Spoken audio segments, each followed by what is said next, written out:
Comment créer ton site e-commerce en 2022, même si tu es débutant? C'est ce qu'on va voir.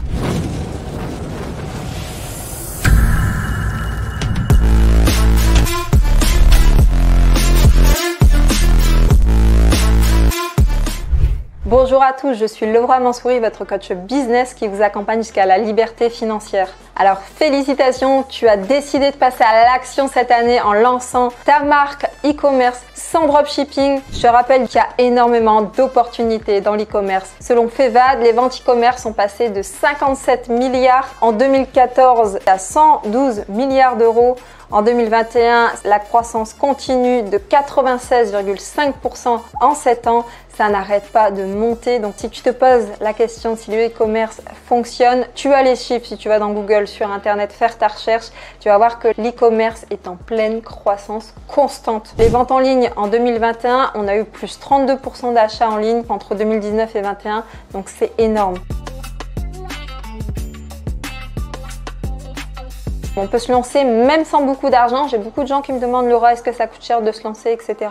Non, on peut démarrer petit. Les dropshippers poussent à vendre un rein pour financer de la pub. Normal, le dropshipping, on n'est pas du tout aligné avec ça parce que ce n'est pas un vrai business. Les dropshippers privilégient le gain immédiat au détriment du client. Donc, est-ce que c'est une bonne idée à ton avis? Si c'est toi qui commandes chez un dropshipper, est-ce que tu serais content? Est-ce que si c'est ta maman qui reçoit pas de colis ou un colis 3 mois plus tard, est-ce qu'elle serait contente? 3 mois, 2 semaines, 3 semaines, tu peux toujours mettre des mauvais commentaires en dessous sur le délai, mais bon, il y en a qui reçoivent jamais, on est d'accord. Pour ma part, je serais pas contente. Donc pourquoi tu le ferais toi-même si déjà tu serais pas content, si tes proches commanderaient sur un de ces sites-là et ne recevraient jamais le colis? Ne fais pas aux autres ce qu'on n'aimerait pas qu'on te fasse et aussi aie une certaine vision long terme au lieu d'avoir l'appât du gain immédiat. Pour réussir, pense actif, pense long terme et surtout pense win-win. Qu'est-ce qu'il faut pour démarrer? Quel type de site choisir? Donc là, je vais vous parler un peu plus de technique. Donc déjà, tu as l'option A. Tu peux passer par un CMS style WordPress.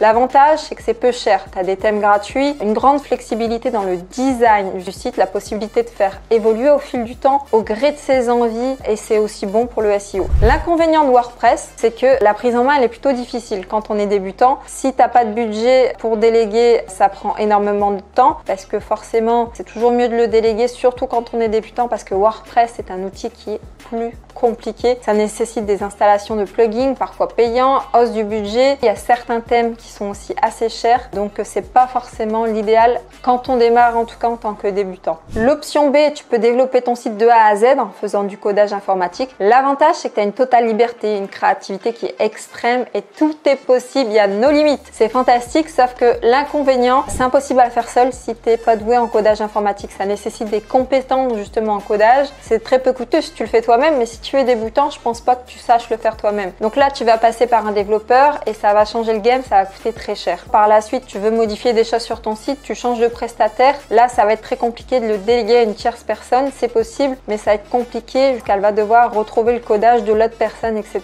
C'est pas forcément évident, surtout si ça a été mal codé au départ. Comme tu n'es pas expert, tu ne peux pas vérifier ce qui a été fait. Donc, pour un débutant, c'est pas forcément ce qui est conseillé. C'est même à éviter. L'option C, passer par un éditeur web, une plateforme prête à l'emploi, genre Wix, GoDaddy, Shopify, Jimdo, PrestaShop. Donc là, les avantages justement, c'est que c'est intuitif, c'est plus facile pour les débutants, c'est accessible au plus grand nombre, c'est payant mais c'est très peu cher. C'est déjà conçu en fait tout simplement pour le e-commerce. Il n'y a plus qu'à mettre ses produits dessus, presque, et c'est fini. L'inconvénient, c'est que ça prend toujours des commissions. Ça peut être coûteux si tu as beaucoup d'applications payantes, si c'est mal personnalisé, ça peut ressembler à un site de dropshipping, donc il faut vraiment personnaliser les choses, d'où l'intérêt d'apprendre à créer sa propre marque e-commerce. Donc moi, ce que je te conseille parmi l'option A, WordPress, l'option B, passer par du codage informatique pour tout créer soi-même, ça coûte plus cher parce que tu dois faire appel à un développeur, ou l'option C, passer par une plateforme déjà prête à l'emploi du style Wix, GoDaddy, Shopify, Jimdo ou PrestaShop. La meilleure solution pour débutants, c'est ce que nous, on a fait et qu'on continue de faire parce que ça marche très bien, c'est Shopify. Tout simplement parce que c'est peu cher, à peu près 29 € par mois seulement, le prix d'un resto pour une personne. Vraiment, c'est accessible à tous. Pour moi, c'est l'une des plateformes e-commerce la plus puissante à ce jour. D'ailleurs, c'est pas pour rien qu'il y a les plus grandes marques qui l'utilisent comme Red Bull, Tesla Motors, Kylie Jenner, Hyatt Hotel. Il y a vraiment les grands noms qui l'utilisent. Donc si eux, ils l'utilisent et qui ne passent pas par du codage informatique ou par WordPress, c'est que c'est vraiment quelque chose qui est fonctionnel justement, qui est adapté à l'e-commerce. Il y a des ressources complètes sur leur site pour vous aider justement à paramétrer votre boutique. Tu peux faire des économies, pas besoin de passer par un expert, tu peux le faire toi-même puisque c'est simple d'utilisation. Tu as aussi des thèmes prédéfinis, comme ça peut aller encore plus vite. Même un enfant de 8 ans peut le faire vraiment. Donc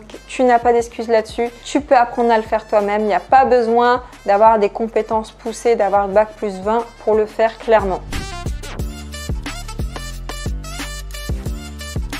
Alors les étapes à franchir pour lancer ton site, déjà c'est d'acheter en premier ton nom de domaine, soit sur OVH, GoDaddy ou Yonos. Si ambitieux international, tu peux acheter le .com en plus du .fr, comme ça il n'y a personne qui pourra te prendre ton nom de domaine. Ensuite deuxièmement, c'est de créer ton compte Shopify. Tu as 14 jours gratuits justement, donc tu peux pratiquer pour tester ton produit sans rien dépenser au départ. Attention, 14 jours c'est vite passé, hein, je ne survends pas la chose, mais en tout cas il y a 14 jours offerts. Troisièmement, tu choisis ton thème, il y a plus de 150 thèmes.